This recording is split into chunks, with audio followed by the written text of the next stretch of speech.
जीत कहते हैं आपको आज सीसीसी के प्लेटफॉर्म पर। और बहुत सारे इंटरव्यूज़ मैंने अपनी ज़िंदगी में किए हैं, लेकिन ये वाला इंटरव्यू काफ़ी स्पेशल है। इसकी एक तो ख़ास वजह ये है कि हम इसके लिए काफ़ी अरसे से प्रिपेयर कर रहे थे, और दूसरी ख़ास वजह हाल में होने वाली जो है वो साउथ अफ्रीका की सीरीज़ है, जो कि पाकिस्तान ने जीती है इंटरनेशनल किसी बड़ी टीम के साथ, और ये पाकिस्तान के लिए बहुत इंपॉर्टेंट है।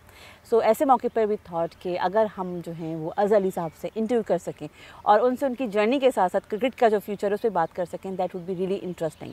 सो वी आर ग्रेटफुल कि अज़हर अली आज मौजूद है हमारे साथ। अस्सलाम वालेकुम Azhar. Thank you so much, आपके टाइम देने का बहुत शुक्रिया। नहीं, thanks for inviting. First of all तो कंग्रेचुलेशंस, माशाल्लाह आपने और आपकी टीम ने बहुत ज़बरदस्त परफॉर्म किया और पूरा पाकिस्तान बहुत खुश है। Like each and every Pakistan is really happy, क्योंकि हम सब जानते हैं कि ये जो सीरीज़ थी ये पाकिस्तान के क्रिकेट के फ्यूचर के हवाले से क्या मायने रखती है। सो फर्स्ट ऑफ ऑल हम बजाय कि इससे स्टार्ट करें, हम थोड़ा पीछे माजी में जाते हैं और हम उस अज़हर अली से बात करना चाहेंगे जिसने क्रिकेट शुरू ने भी की थी, ख्वाहिश थी कि क्रिकेट खेलना है और क्रिकेट के मैदान में आगे जाना है। सो हर टीनेज लड़के की तरह आपका आइडल भी होता है, आपकी ड्रीम्स भी होती हैं। वो कौन सा मौका था व्हेन यू रियलाइज़ कि यार मैं क्रिकेटर बनना चाहता हूँ? अरे कि वो कोई मुश्किल नहीं था मेरे लिए, क्योंकि जब मैं बड़ा हो रहा था, होश संभाला था, तो हमने घर में स्पोर्ट्स ही देखी और सबसे ज़्यादा क्रेज़ उस टाइम पे क्रिकेट का ही होता था। और जैसे ही आई थिंक मैं जब 7 साल का था तो 92 का वर्ल्ड कप पाकिस्तान जीता। बिल्कुल। तो वो जो एक शौक़ था ना, वो एक पैशन में ऐसा हुआ कि ऑब्वियसली कभी भी कोई भी टीम कंट्री अब किसी भी गेम का वर्ल्ड कप जीतती है, वर्ल्ड टाइटल जीतती है, तो उनके जो उस टाइम के यंगस्टर्स होते हैं ना, वो इंस्पायर हो जाते हैं उस चीज़ से। तो आई थिंक वो एक मोमेंट था कि उस वजह से ना एक क्रेज़ बढ़ गया कि यार मैंने भी पाकिस्तान को रिप्रेजेंट करना है। ख्वाब ही होते हैं छोटे बच्चे के ऑब्वियसली, कि ऐसा तो नहीं होता उस टाइम, वो रियलिस्टिक चीज़ें तो नहीं देख रहे होते, वो तो यही देख रहे होते हैं कि बस ऐसा बनना है। किस तरह बनना है उनको कोई अंदाज़ा नहीं होता, और क्या उसका वो है प्रोसेस क्या है वो नहीं है। लेकिन ये है कि बस एक क्रेज़ हो गया और बस दिन रात यही सोचते थे। खुली आंखों से बंद आंखों से ख्वाब देखते थे कि पाकिस्तान से खेलना है। तो आई थिंक यही इस तरह जर्नी स्टार्ट हुई, और जाना ग्राउंड में काफ़ी देर खड़े रहना, देखते रहना भाइयों को खेलते हुए। और ऑब्वियसली हमें कम टाइम मिलता था खेलने का, क्योंकि छोटे थे। उस टाइम पे कोई एकेडमीज़ वगैरह तो नहीं होती थी, लेकिन यही था कि फादर थे मेरे, वही मुझे कोच करते थे और वही टाइम देते थे सबसे ज़्यादा। बाकी जारी बात है सब ने अपनी प्रैक्टिसेस करनी होती थी, तो वो एक थोड़ा सा मौका था खेलने का। फिर मैच पे चले जाना, और फिर ये अच्छी चीज़ थी कि उस टाइम पे जितने भी बच्चे होते थे ना, वो मैच पे ज़रूर आते थे। वो अपना लेदर से टेप बॉल के साथ, कभी हार्ड बॉल के साथ, वो अपना पूरा दिन लगे रहते थे। तो वो ये था कि अपने आप को एंगेज रखा क्रिकेट में, और ऐसा सफ़र फिर। क्योंकि अगर मैं पीछे 90s का दौर याद करती हूँ तो उस वक्त तक जो पाकिस्तान में सेलफोन इस तरह से नहीं थे आम, तो बच्चे जो है वो मैदानों में क्रिकेट खेलते दिखाई देते थे। अच्छा, यूजुअली जो है जो आप एज ग्रुप बताते हो उसमें पेरेंट्स की ख्वाहिश होती है कि पढ़ाई पे फोकस ना ख़राब हो, बाकी सब चीज़ साथ साथ चले, तो पढ़ाई को और प्रैक्टिस को बैलेंस कैसे करते थे? देखिए, मैं बहुत लकी था इस मामले में कि मेरे वालिद साहब बल्कि पूरी फैमिली बहुत सपोर्टिव थी। लेकिन सबसे पहले तो वालिद की तरफ से सपोर्ट आए तो बाकी फैमिली सपोर्ट करती है। तो उनकी तरफ से कभी भी ये नहीं रहा कि इतनी देर पढ़ना है या ये पढ़ना है। और मुझे उन्होंने फॉर सम रीज़न मैं स्कूल भी नहीं गया। अच्छा। तो आई वाज होम स्कूल, तो मेरे पास स्पोर्ट्स के लिए, क्रिकेट के लिए स्पेशली बहुत टाइम था। और मेरे वालिद की होती थी मतलब कि ख्वाहिश कि चाहे 30 मिनट्स या 45 मिनट्स या 1 घंटा पढ़ना है, लेकिन क्वालिटी पढ़ना है और ध्यान दे के पढ़ना है, बस उसके बाद फ्री है। बस वो ही होता था। इतना कोई ऐसा नहीं रहा कि एग्ज़ाम जब ऐसे जब लगने लग गया कि एज ग्रुप्स में सेलेक्ट होने लग गया, तो वो एग्ज़ाम्स का प्रेशर भी कभी नहीं रहा मेरे ऊपर कि लाजमी देने हैं, तो वो स्किप करते रहे, कोई मसला नहीं। Okay, alright. अच्छा, शरारती तबीयत थी बचपन में या बड़े फोकस बच्चा था? बचपन मतलब एक्स्ट्राऑर्डिनरी शरारती नहीं था, लेकिन ये था ऑब्वियसली बच्चा और शरारत ना करे तो वो तो पॉसिबल नहीं है। लेकिन आई थिंक ये निस्बतन कम शरारती बाकी बच्चों से था, लेकिन ऑब्वियसली बच्चों ने टाइम पास तो करना होता है। अच्छा, पीछे मुड़ के अगर देखते हो, आप याद करते हो, तो हम सब अपने बचपन में कोई ना कोई ऐसी हरकत हमने की होती है, इसको हम आज जब सोचें इस उम्र में तो मुस्कुराहट आती है और कहते हैं यार मैं क्या किया था। एनीथिंग यू रिकॉल, आपको हंसी आए? मैं ऐसे क्योंकि अब्बू मेरे प्रोफेसर थे, तो बुक्स वगैरह लेके जाना उन्होंने सारा कुछ, भाइयों ने भी लेके जाना, तो खैर मुझे तो इस चीज़ का याद नहीं, लेकिन घर वाले बताते हैं कि आई वाज आई थिंक 2.5 और क्लोज टू 3 ईयर ओल्ड। अच्छा। तो मैं बुक्स पकड़ के ना घर से बाहर निकल गया। अच्छा।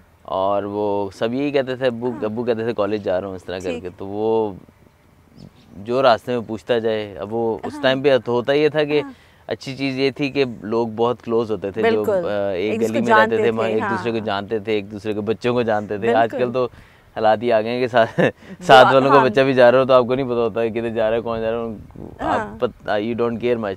तो वो सबको पता होता था। एंड वो जो मुझे रास्ते में पूछता था तो मैं यही बोलता था, यू नो, तोतले ज़बान में अपने, मैं कोई जा रहा हूँ। तो आई थिंक उससे जब भी वो लोग मिलते हैं दोबारा तो वो भी याद कराते हैं और बड़ी हंसी आती है। फिर घर वाले परेशान हो गए थे कि यार बच्चा घर से निकल गया है। बिल्कुल। तो मैं कहते हैं काफ़ी आगे तक चला गया और वहाँ पे ना ऑब्वियसली लोग देख रहे थे। और एक हमारे फैमिली फ्रेंड आए और उन्होंने गाड़ी में बिठा लिया ना मुझे। अच्छा। क्या मैं छोड़ा था, ठीक है। तो बिठा के वो घर वापस लेके आए। तो उन्होंने घर वालों को छेड़ा कि किधर है। अच्छा। तो मैं पीछे छुपा हुआ था। तो बड़ा अभी भी अम्मी भी याद करती हैं, अब्बू भी याद करते हैं, तो बड़ा उस पर खुश होते हैं कि यार, खुश भी होते हैं थोड़ा। ऑब्वियसली ये भी कहते हैं कि किस तरह निकल गया था, किस तरह निकल गया, मतलब पता ही नहीं चला। पता ही नहीं चला। और वही हाथ में मैंने बुक्स पकड़ी हुई थी कि मैंने अब्बू की तरह। बिल्कुल बिल्कुल अब्बू की तरह। That's so sweet. अच्छा, हम थोड़ा सा फास्ट फॉरवर्ड करते हैं और ये तो हमें समझ आ गई कि मतलब ये शुरू से फोकस था कि क्रिकेट में जाना है, फैमिली माशाल्लाह support can we can see the result. So आपको अपना जो डोमेस्टिक क्रिकेट का ब्रेक जो था वो जब याद करते हैं तो आपको सिलेक्शन का वो मोमेंट और फिर पहली बार खेलना ग्राउंड में जाके डोमेस्टिकली, और वो मोमेंट क्या, मतलब एक होता है फर्स्ट टाइम कोई भी चीज़ करें लाइफ के माइलस्टोन्स, बिल्कुल, तो वो वाली मोमेंट हमेशा याद रहती है। कुछ रिकॉल करके शेयर करें। बिल्कुल। पहले तो ओबियसली एज ग्रुप्स में सेलेक्ट हुआ पाकिस्तान से, तो आपकी ना एक्सपेक्टेशन बहुत हाई हो जाती है कि अब मैं बस एक किस्म का पाकिस्तान को किसी न किसी स्टेज पे रिप्रेजेंट कर रहा हूँ। तो वहाँ तक तो आई थिंक वो एक वो होता है ना कि चल रहा है कि यार एक्साइटमेंट चल रही है कि बस अब सफ़र आसान लगना शुरू हो गया। फिर जब मैं फर्स्ट क्लास टीम में फर्स्ट टाइम आई थिंक 2001 में ये आई थिंक एग्जैक्टली ये ईयर यार 2002 का सीज़न था। तो उसमें मुझे लाहौर ने कॉल की कि आपने मैच खेलना है फर्स्ट क्लास का ना। तो मैं अंडर 19 वर्ल्ड कप से वापस ही आया था। तो एकदम से जब उधर एंट्री हुई ना तो एक एक्साइटमेंट भी थी, फर्स्ट क्लास प्लेयर बन रहा हूँ, लेकिन सडनली एकदम प्रेशर भी आया ना। वो प्रेशर जब आपके साथ कोई 7 से 8 टेस्ट प्लेयर खेल रहे हो और you know suddenly a different level, तो उसका प्रेशर स्टार्ट में नज़र मतलब कि हैंडल करना आसान नहीं लगा। तो आई थिंक एक्साइटमेंट भी थी, वो भी था, और एकदम से वो रियलिटी चेक भी था कि भाई ये इट्स नॉट लाइक कि यार बस एज ग्रुप से खेल के सीधा पाकिस्तान खेलोगे। तो अभी ये बहुत सारी हर्डल स्टेप्स हैं। तो बहुत ही कोई एक एक्सेप्शनल केस होता है जो डायरेक्ट अंडर 19 से पाकिस्तान खेलता है, लेकिन ये सारा अबूर करना पड़ेगा। तो वो यू नो उस टाइम पे एक समझ में आया कि भाई ये आसान नहीं है रास्ता। तो फिर उसके बाद 6-7 साल लगे मुझे उसमें पहुंच जमाने के लिए। बिल्कुल। अच्छा अजहर, मुझे बताएं कि यूजुअली जो है जब आप किसी भी फील्ड में परफॉर्म कर रहे होते हो, पब्लिक फिगर बन रहे होते हो, तो कोई ना कोई ऐसी शख्सियत आपकी करीबी होती है जो कि जिसकी राय, जिसका क्रिटिक करना जो है वो आपको मालूम होता है कि वो आपको सही गाइड कर रहा है, वो आपको बता रहा है। बाकी सब लोग बेशक तारीफ़ करते रहें या एतराज़ करें, लेकिन वो वाली जो पर्सनैलिटी है उसकी बात सुननी है। सो वालिद साहब के अलावा और कौन था जिसको आप इम्पोर्टेंस की राय को देते हैं? मैं हमेशा आई थिंक बहुत ज़रूरी होता है कि आपकी कंपनी कैसी है, आपके अराउंड लोग कैसे हैं। या तो आप ऐसे दोस्त रख लें या ऐसी कंपनी रख लें जो आपको सिर्फ सॉफ्ट कॉर्नर ही दे, मतलब कि हमेशा आपके बारे में अच्छा ही बोले। लेकिन आई थिंक मैं लकी रहा हूँ इस मामले में कि जो भी मेरे करीबी लोग थे, चाहे मेरे सीनियर्स थे या मेरे कोलीग्स थे, दोस्त थे, वो हमेशा मुझे जब या मैं उनको या वो मुझे हमेशा ऑनेस्ट ओपिनियंस देते थे। और जिसकी वजह से आई थिंक असल दोस्त और असल खैर खा लोग भी वही होते हैं जो आपको बस ऐसे ना रखें कि भाई आपको हमेशा स्माइल कराते रहें। आई थिंक तब जब आपको ज़रूरत हो ऑनेस्ट क्रिटिसिज्म की भी वो आपको करें आपकी बेहतरी के लिए। आई थिंक उनसे बेहतर दोस्त या कंपनी नहीं हो सकती। तो आई थिंक मैं थ्रू आउट मैं KRL में खेला, उसमें मेरे जितने दोस्त थे, मोहम्मद वसीम जो आपके चीफ सेलेक्टर हैं, उसके अलावा जाफ़र नज़ीर एक होते थे मेरे बड़े अच्छे दोस्त, सीनियर थे लेकिन वो बिल्कुल छोटे भाइयों की तरह उन्होंने रखा, जुल्फ़कार जान होते थे, आई थिंक उनके वो 6-7 साल उनके साथ रहा हूँ मैं। ठीक। और उन 6-7 सालों में अली नकवी होते थे वहाँ पे, उन्होंने भी मुझे बड़ा सपोर्ट किया। वो भी टेस्ट प्लेयर हैं पाकिस्तान के एक्स, और अभी मैच रेफरी बनने जा रहे हैं पाकिस्तान के। आई थिंक ये उन लोगों के दरमियान में रह के आई थिंक कि उन्होंने सपोर्ट भी बहुत किया, और जहाँ पे कान खींचने थे कान भी खींचे। तो उस वजह से आई थिंक कि बहुत वो जो ग्रूमिंग थी ना वो बहुत ज़बरदस्त हुई। आई थिंक एक तो फैमिली जो पेरेंट की तरफ से ग्रूमिंग होती है, फिर आपके जो मेन आपके फिर जब आप फ्री हो जाते हैं, जो आपके साथी होते हैं वो आपके बेहतरीन जो होते हैं वो उनके अगर बड़े भाइयों की सूरत में मिल जाएं जिस तरह वो थे, तो वो उससे बेहतर वो मतलब एंजॉय भी इकट्ठे करते थे, मतलब कि क्योंकि 3-3 महीने इकट्ठे रहना भी मैचेस के दौरान, और उसके दौरान फिर कहीं अगर मैं गलत कर रहा हूँ तो वो बताते भी थे। तो आई थिंक कि वो बहुत लकी था इस मामले में। अच्छा, हम अब थोड़ा सा और फास्ट फॉरवर्ड करते हैं और आपके जो है वो ओडीआई की कैप्टनसी की तरफ आते हैं। जिस वक्त आपने कैप्टनसी संभाली थी उस वक्त जो है वो पाकिस्तान तकरीबन 9th रैंक पे था, और कहा जाता है बल्कि जितने फैंस हैं उनको बहुत तकलीफ भी होती है देखी कि हो क्या रहा है। सो टीम को जो है वो उनका मोराल हाई करना, उनको साथ लेके चलना, वो एक प्रॉपर प्रोसेस होगा जिसमें बहुत मेहनत लगती है। सो कुछ वो टाइम याद करके बताइए। आई थिंक जब मैं कैप्टनसी मिली मुझे तो हम मेरे ख्याल 7th पोजीशन पे थे रैंकिंग में, और हम इवन होम सीरीज़ भी पता नहीं कितना अर्सा हो गया नहीं जीते थे। तो ऑलरेडी पाकिस्तान जो की ओडीआई क्रिकेट थी ना वो डाउन की तरफ जा रही थी, और एक हम पहले मैचेस जीतते थे अपनी बॉलिंग के ऊपर in terms of Saeed Ajmal, Shahid Afridi, Mohammad Hafeez, ये 3 मिडल में आके ना बहुत हमें 200 रन भी डिफेंड कर देते थे। लेकिन सडनली जब टीम वो भी नहीं रहे, सईद भाई का बॉलिंग का एक्शन के ऊपर बैन हो गया, हफीज़ भाई के ऊपर हो गया, उसके बाद शाहिद भाई नहीं रहे, मिसबा भाई नहीं रहे, और यूनुस भाई नहीं रहे। तो आई थिंक एकदम से वो टीम जब आई, और एक्सपेक्टेशन हम हमेशा रखते हैं कि बस ये होगा और दोबारा से जो है ना वो जो नए आएंगे वो भी उसी तरह संभाल लेंगे। तो वो जो एक्सपेक्टेशन है ना वो लोगों की होती है, लेकिन आई थिंक रियलिस्टिक होके भी सोचना चाहिए समटाइम कि यार एक फेज़ आता है कि रीफॉर्म करती है। अभी ऑस्ट्रेलिया पे गुजरा है 1.5-2 साल का, जब स्मिथ और वार्नर और ये लोग बैन हो गए थे, 1 साल वो पूरा हारे। सही। लेकिन वो टीम ना उनकी चेंज हुई ना कुछ हुआ, कप्तान भी वही रहा, और सडनली उनके उन्होंने तो रिदम पकड़ा है, अब दोबारा से वो खड़े हो गए। लेकिन हम चाहते हैं कि वो ब्रेक ना आए, वो रीबिल्डिंग प्रोसेस का एक हमारा नाम होता है ना, रीबिल्डिंग का प्रोसेस जो है ना वो शुरू में पहले ही ख़त्म होने के उस पर आ जाता है, और हमेशा हम रीबिल्डिंग ही करते रहते हैं, और रीबिल्डिंग वो कभी होती नहीं है। आई थिंक कि वो पेशेंस हमारे में नहीं है, तो उस वजह से प्लेयर्स डिस्टर्ब होते हैं। उनको फिर कोशिश यही करते रहे कि यार हार जीत खेल का हिस्सा है, कोशिश ये करें कि हम इम्प्रूव करते रहें। ठीक है। तो आई थिंक कि मैंने 1.5 साल कप्तानी की, टफ रहा बहुत, एंजॉय भी बहुत किया, बड़े अच्छे प्लेयर्स भी मिले उस दौरान, और आज वो आजकल के टॉप के प्लेयर्स हैं, उस वक्त उनको मौका मिला, और वही होता है वो 2-2.5-3 साल के अंदर उन्होंने अपने पैर जमाए, और उसके बाद हमने चैंपियंस ट्रॉफी भी जीती। उसमें ऑब्वियसली मैं कप्तान तो नहीं था, सरफराज था, लेकिन हमारी टीम वही थी। तो अल्हम्दुलिल्लाह ये था कि स्लोली बिल्ड किया था, और इन दी एंड उसके फ्रूट्स भी हमें मिले। लेकिन अभी भी मैं समझता हूँ कि हम अगर थोड़ा सा पेशेंस रखा करें कुछ प्लेयर्स के ऊपर, कुछ कंसिस्टेंसी दिखाया करें अपने रवैयों में थ्रू आउट, हम हमारे अंदर भी, और I think through out country में जो स्टेक होल्डर्स हैं उनके अंदर भी, तो आई थिंक कि हम अच्छे रिजल्ट प्रोड्यूस कर सकते हैं, लेकिन थोड़ा सा सब्र रखना पड़ता है। अच्छा, एक चीज़ मैंने ऑब्जर्व की है, आपका टेम्परामेंट है बड़ा मतलब कूल एंड काम है, इसके लिए मेहनत की आपने या शुरू से ऐसा है या वक्त ने सिखा दिया? ये कहना तो मुश्किल है। आई थिंक कि मेरी तबीयत ऐसी ही है। अच्छा। अल्हम्दुलिल्लाह, और पेरेंट्स की तरफ से जब वालिद साहब के अंदर भी काफ़ी पेशेंस है, और वो उनसे इनहेरिटेड भी है, और उनकी तरबियत भी ऐसी रही है कि हर चाहे आपकी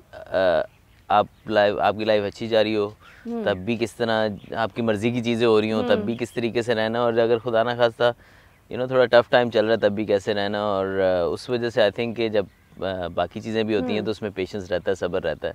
तो आई थिंक ये जो भी सक्सेसफुल लोग हैं वो अपनी सक्सेस और फेलियर्स के अंदर ना बैलेंस रखते हैं, अपनी लाइफस्टाइल को चेंज नहीं करते हैं, ना अच्छे टाइम पे बहुत ज़्यादा छलांगे मारते हैं, ना बुरे टाइम पे बिल्कुल ही कोने में बैठ के रोना शुरू हो जाते हैं। आई थिंक कि वो रूटीन आपका लाइफ को एंजॉय करना सेम रहना चाहिए, चाहे आप बुरे टाइम से भी गुजर रहे हो तो देयर इज नथिंग के दिस नॉट एंड दिल छोटा नहीं करना चाहिए बिल्कुल अपना। तो आई थिंक ये अच्छा, अभी के लिए अगर मैं कहूँ आपसे कि आप अपनी कैप्टनसी का जो टाइम था उस पर ज़रा नज़र डालें, तो कोई ऐसा वाक़या जो प्लेयर्स के साथ आपको दिलचस्प लगा हो कि जो शेयर करना चाहें अपने ऑडियंस के साथ? एकदम इसको, ऐसे इसको रिफ्रेश कर लेते हैं। आप मुझे बताएं कि आपको सबसे ज़्यादा जो है वो टफ टाइम किस प्लेयर ने दिया, बात समझाने के हवाले से, या कौन सा बंदा जो था जिसकी आपकी अंडरस्टैंडिंग इतनी थी कि आपको सोचते थे और वो प्लेयर जो है वैसे परफॉर्म करता था? आई थिंक कि जो अच्छे प्लेयर्स होते हैं ना उनसे उनको वैसे ही पता होता है कि उन्होंने क्या करना है। और मतलब जैसे बाबर आजम है, उसको कहने की ज़रूरत ही नहीं है, he is a class player. और कुछ कैरेक्टर्स ऐसे रिजवान है, वो ही प्लेज हिज गेम। और I think as a captain आपको फ्रीडम देना चाहिए प्लेयर्स को कि ये प्ले योर गेम और दैट्स देयर स्ट्रेंथ। तो वो उसमें मेरा हमेशा एज ए कैप्टन ये रहा है कि भाई आपकी गेम आप खेलो, और अगर आप सक्सेसफुल होते हो उसमें और उसमें कई फेलियर भी आते हैं तो we should own both of them. तो आई थिंक उसमें मैं कभी ज़्यादा प्लेयर की एज ए कैप्टन कभी नहीं किया कि प्लेयर की गेम को चेंज करें।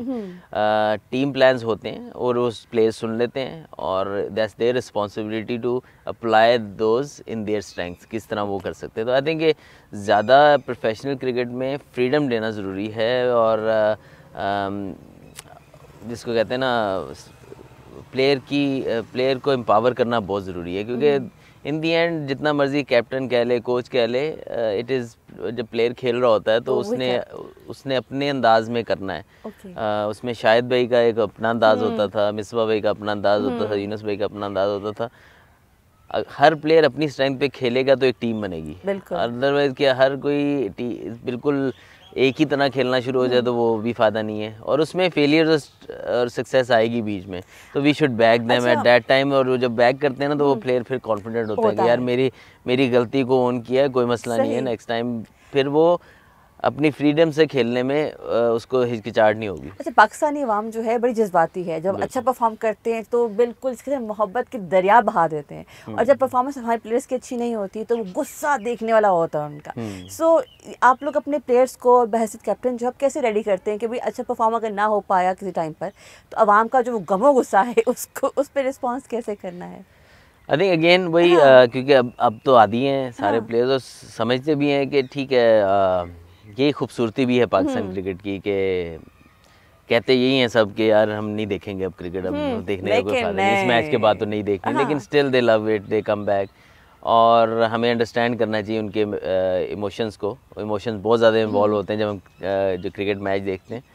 उसकी ऑब्वियसली हमारी कोशिश ये होती है कि ज़्यादा से ज़्यादा उनको खुश रखें, लेकिन जब नहीं होता तो ऑब्वियसली उनके गुस्से को भी बर्दाश्त करना पड़ता है। लेकिन यही उन लोगों से रिक्वेस्ट यही होती है कि आप जो है ना वो भी ज़रा बैलेंस रहा करें तो उनके लिए भी अच्छा है, हमारे लिए भी अच्छा है।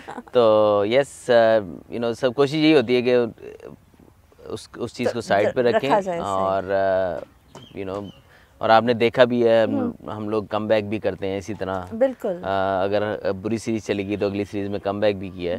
तो आई थिंक ये चीज़ें अब तो as a play Pakistan team से अगर आपने खेलना है और पाकिस्तान से क्रिकेट खेलनी है तो आपको इस चीज़ का तो तैयार होना पड़ेगा। अच्छा, मैं अगर इमेजिन करती हूँ 2 मिनट के लिए कि आप क्रिकेट का जो ग्राउंड है वहाँ पर आप चारों तरफ शायकीन से मतलब मौजूद आपको देख रही, इतनी आंखें देख रही हैं, और आपने जाकर जो है वो पहली गेंद जो खेलनी है, वो जो प्रेशर बिल्ट होता होगा दैट इज़ टू मच। तो आपका क्या ऐसा रूटीन में है जब जाके पहली बॉल को फेस करते हैं?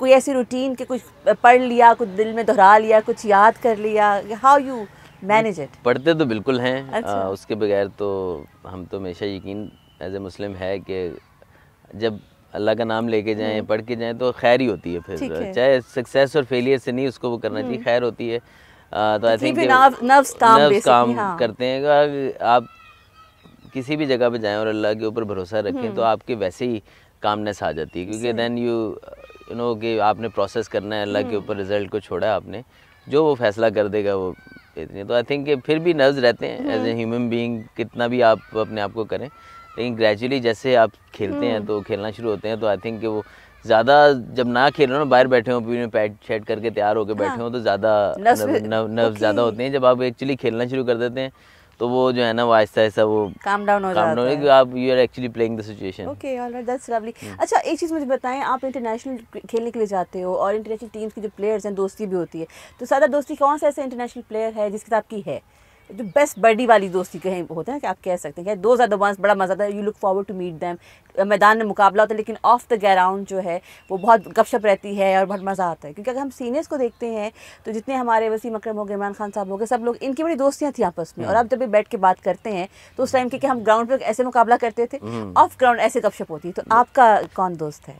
काफ़ी अरसे से ये चीज़ काफ़ी कम हो गई है कि हम अपोजिशन टीम्स से ज़्यादा नहीं मिलते। पहले आई थिंक जो सोशलाइज होने का ज़्यादा आई थिंक रुझान था। आजकल टीम्स खुद डिस्टेंस रखती हैं दूसरी टीम से, लेकिन आई थिंक ये सब से गपशप होती है जब ग्राउंड में आते हैं। जितना टाइम मिलता है सारी टीमों के प्लेयर्स होते हैं, उनसे हम शुगल मेला भी लगाते हैं, गपशप भी लगाते हैं और मैच की चीज़ों को, फ़नी चीज़ों को भी डिस्कस करते हैं। लेकिन मेरे जो ज़्यादा फ्रेंडशिप हुई, क्योंकि काउंटी क्रिकेट खेला इंग्लैंड में, तो इंग्लैंड प्लेयर्स से ज़्यादा है, और काउंटी जिससे मैं खेला हूँ उनके जितने प्लेयर्स अब इंटरनेशनल खेल रहे हैं उनसे ज़्यादा क्लोजनेस है। ऑब्वियसली जो टाइम गुजारा हो, इसी तरह आई थिंक के जो पहले जिन प्लेयर्स का, वसीम अकरम या जावेद मियां, इन लोगों का नाम लिया आपने, ये क्योंकि इन लोगों के साथ क्रिकेट काफ़ी खेले थे तो ऑब्वियसली उनकी दोस्ती यारी भी ज़्यादा थी।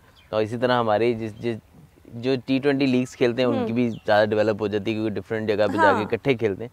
तो आई थिंक जब इकट्ठे रहें थोड़ी देर तो आप ज़्यादा बॉन्डिंग हो जाती है। तो आई थिंक वो इंग्लैंड के जितने काउंटी के प्लेयर्स हैं उनके साथ बिल्कुल एक बहुत क्लोज रिश्ता है उनके साथ। वो अच्छा करते हैं, हम यहाँ से मैसेज करते हैं, मैं अच्छा करता हूँ तो उधर से मैसेजेस आते हैं, इवन ना भी मिले तो।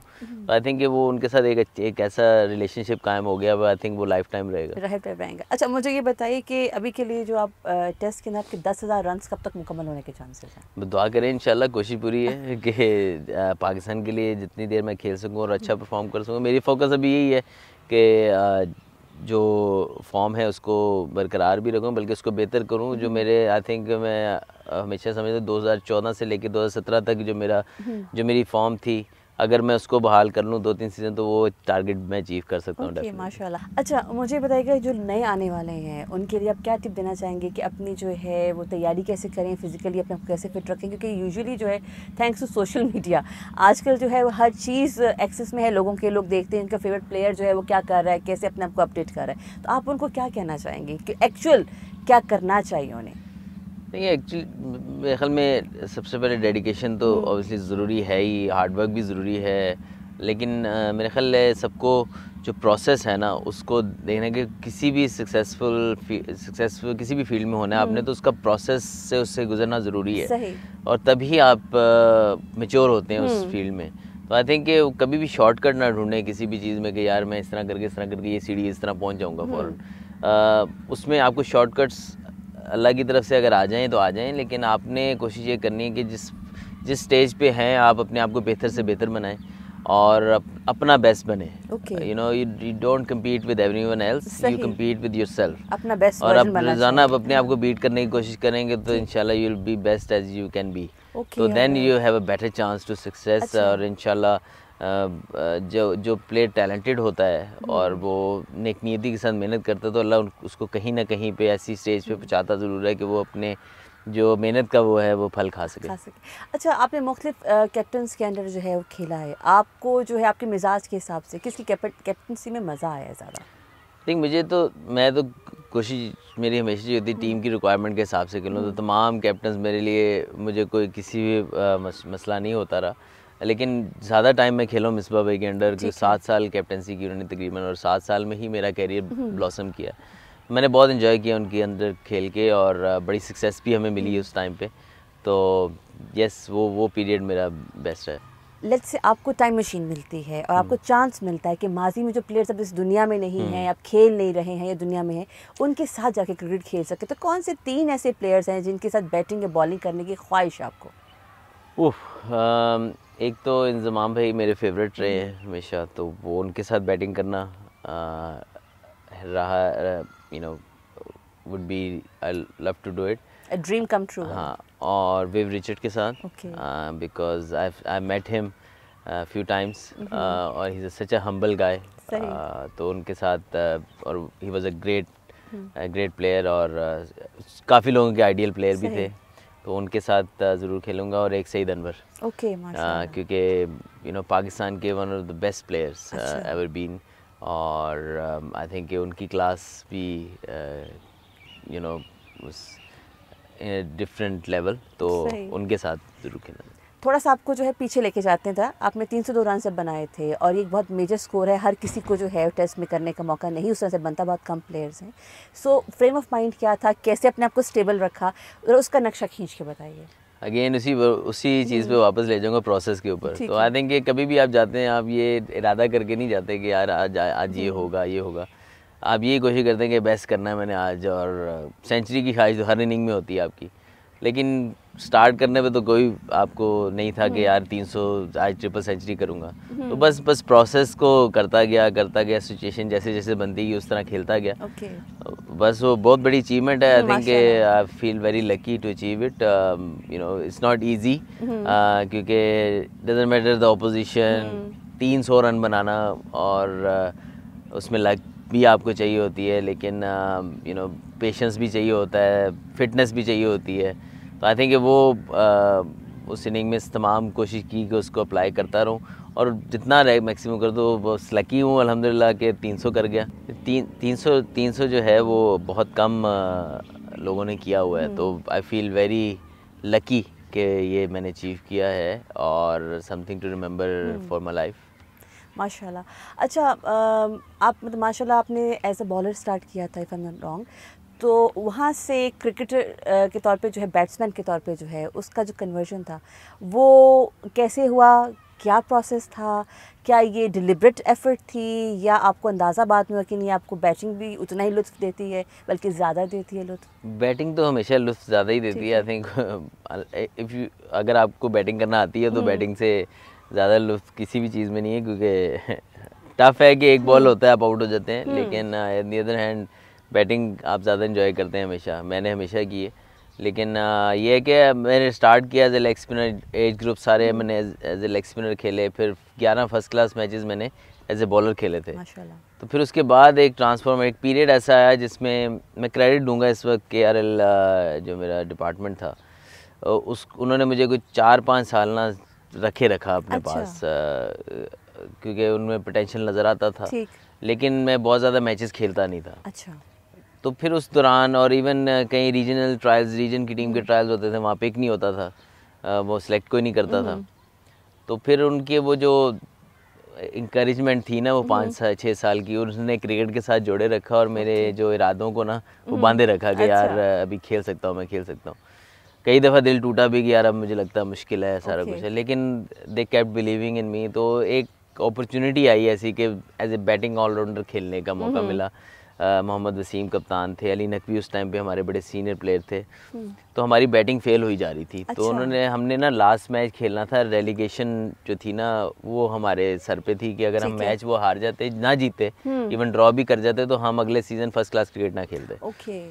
तो उन्होंने कहा यार मैक्सिमम बॉलर खिलाओ ताकि मैच जीत सके हम, ताकि, और उसमें उन्होंने ये स्पिन विकेट था, उन्होंने कहा इसको तीसरा स्पिनर खिला लेते हैं और साथ ये 6ठे नंबर पे बैटिंग कर लेगा एज ए।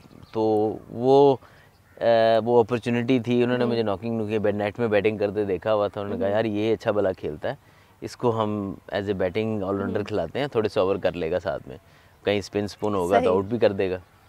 तो वो वाला मैच ऐसा कि पहली इनिंग में मैंने 39 नॉट आउट किए, टीम जल्दी आउट हो रही थी, हमने अच्छी सईद अजमल के साथ पार्टनरशिप लगा के हमने रन कर दिए।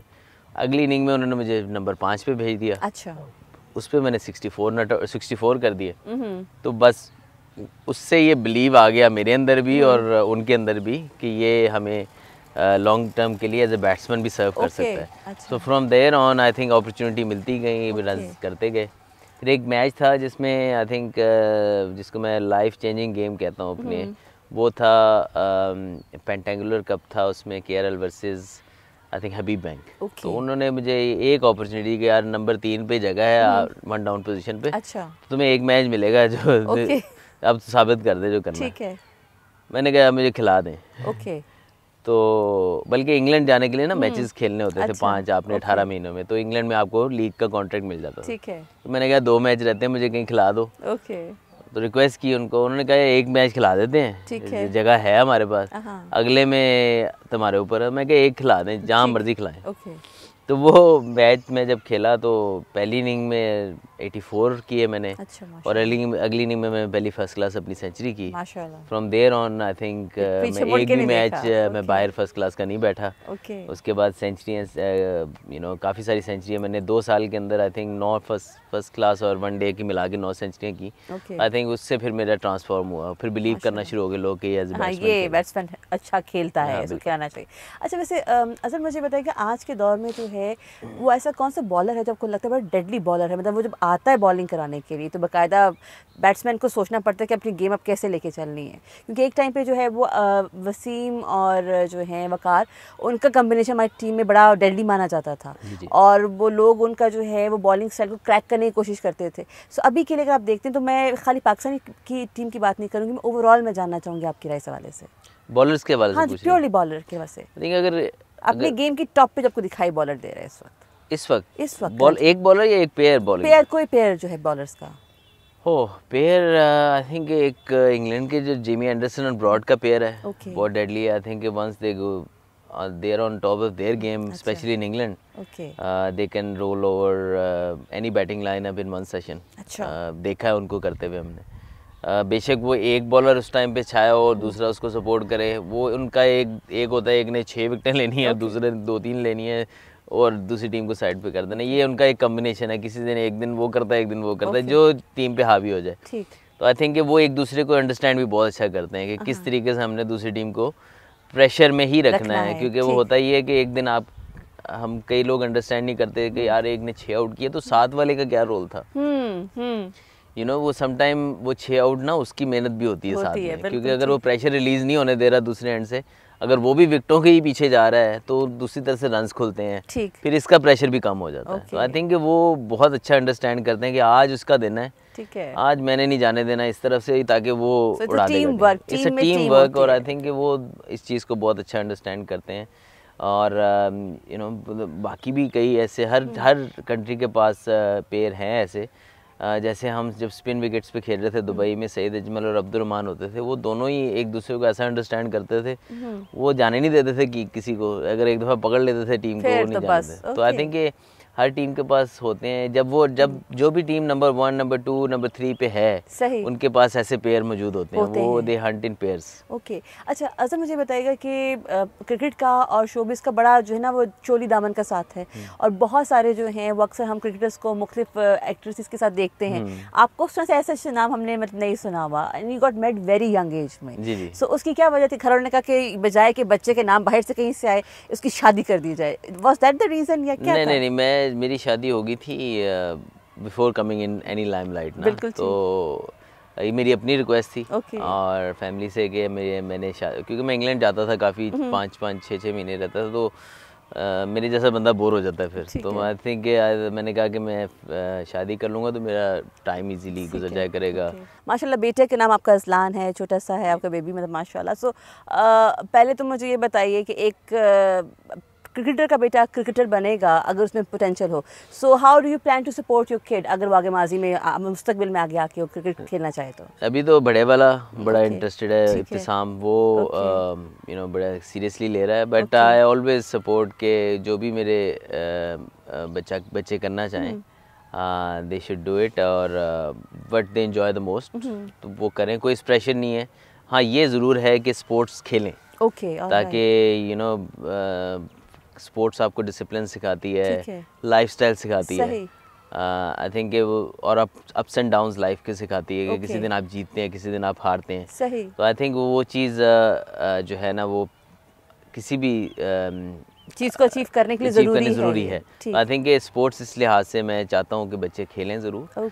If they want to take up any game as a profession, I will support them 100%। तो जैसे आपके फादर ने आपको कोच किया था, आप अपने बेटे को कोच कर रहे हैं अभी? बिल्कुल, लेकिन मेरी कोशिश ये होती है कि मैक्सिमम मेरा भाई उनको कोच करे या कोई और बंदा भी कोच करे, ताकि समटाइम आपको अपने घर वालों की बात इतनी समझ नहीं आती है, तो मेरी बात शायद दूसरों के बच्चों को ज़्यादा अच्छी समझ आए। तो आई थिंक समटाइम ये भी देखना पड़ता है कि क्योंकि हम सारा दिन उनके साथ होते हैं, या उनको पता है मेरा माइंडसेट क्या है, तो वो समटाइम वो डिसएग्री करना शुरू हो जाते हैं। तो आई थिंक अगर किसी और तरफ से बात आती है ना तो फिर उनको समझ आती है नहीं यार यही बात है, ठीक है। तो आई थिंक ये फिर ज़रा उनको ऑब्जॉर्व अच्छे तरीके से होती है। तो आई थिंक ये बहुत ज़रूरी है बैलेंस रखना। अच्छा, अभी के लिए मतलब हम जब बात मुस्तकबिल के क्रिकेटर जो हैं उनको खिलाने की ऐसे बात करें तो आपने एक एकेडमी का सिलसिला स्टार्ट किया है जी बिल्कुल, और उसमें जो है वो आप बच्चों को खेलने की और सीखने का मौका भी दे रहे हैं, कुछ उसके बारे में बताइए हमारे देखने वालों को। बिल्कुल, आई थिंक बड़ी एक्साइटिंग टाइम है मेरे लिए, क्योंकि मेरी एक बड़ी ख्वाहिश थी कि मैं पाकिस्तान में, अभी फ़िलहाल लाहौर में, क्योंकि मेरे घर के करीब है वलेंशिया टाउन, उधर मेरी ग्राउंड में मैंने एकेडमी स्टार्ट की है। तो मुझे हमेशा से रहा है कि यार जो जो जो फैसिलिटी और जो कोचिंग या स्ट्रक्चर निचले ग्रास रूट लेवल पे मिलना चाहिए, अभी हम उसमें लैग करते हैं बहुत ज़्यादा। तो मेरी एक ये थी कि अपॉर्चुनिटी फराहम करूँ बच्चों को, एक तो वो गैजेट से बाहर निकलें और थोड़ा सा पेरेंट्स का बोझ हल्का करेंगे, वो एक हेल्दी एक्टिविटी में आए, और अगर किसी में पोटेंशियल है तो वो इस फील्ड में आगे बढ़े, और उसको फिर फुल अपॉर्चुनिटी और फुल फैसिलिटी प्रोवाइड की जाए, जो कि उसको शायद 18-19 साल या 20 साल की उम्र में शायद उसका नॉलेज हो, हम उनको 13 साल 12 साल 14 साल की अर्ली एज में उनको वो नॉलेज मिल जाए, ताकि वो 5-6 साल में अपने आप को और ज़्यादा ग्रूम कर सकें। तो हमारा ये है कि एक तो कोशिश ये होगी कि बेस्ट ह्यूमन रिसोर्स इस्तेमाल करें, जिसको बेस्ट कोचिंग मिले, फिर फैसिलिटी मैक्सिमाइज़ करें, उसमें बेस्ट फैसिलिटी उनको प्रोवाइड करें। उसमें आपके फ़िटनेस आ गई, उसमें आपकी न्यूट्रिशन आ गई, उसमें स्किल आ गई, उसके अलावा आपके काफ़ी सारे एक्सपेक्ट हैं जो हम मिस कर जाते हैं अपनी ग्रास रूट लेवल पे, तो वो उनको सिखाए जाएं।